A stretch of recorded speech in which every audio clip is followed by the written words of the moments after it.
Since the mid-20th century, there has been a dramatic rise in a form of Christianity known as prosperity theology, or more commonly called prosperity gospel.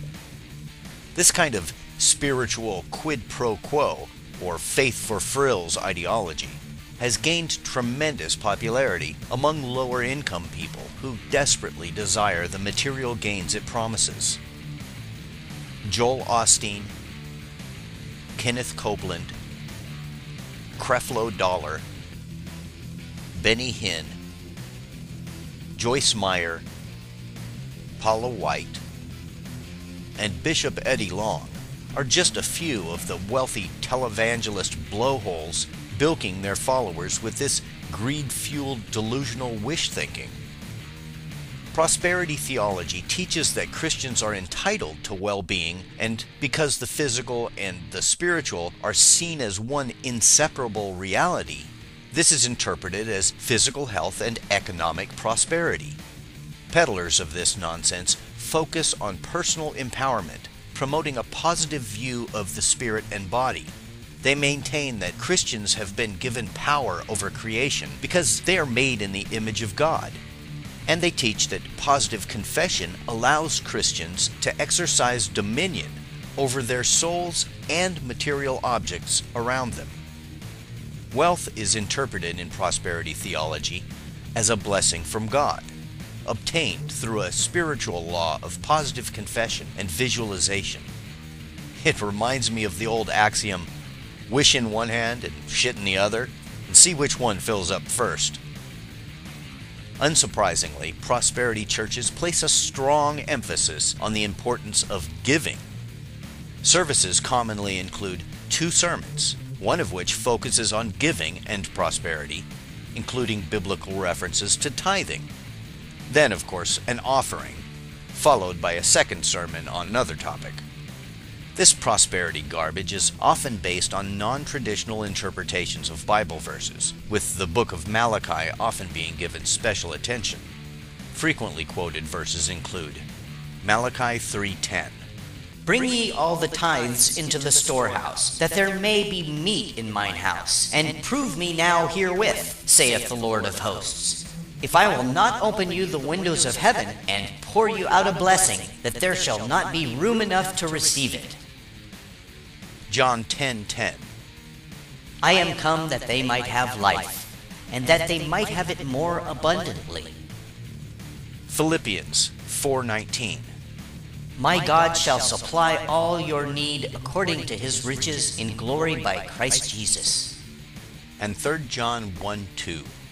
Beloved, I wish above all things that thou mayest prosper and be in health, even as thy soul prospereth. Prosperity gospel has been condemned by many mainstream Christian denominations, not only on doctrinal grounds, but also because many of these prosperity gospel megachurches are headed by a single authoritarian leader who doesn't answer to any ecumenical council or conclave of church elders.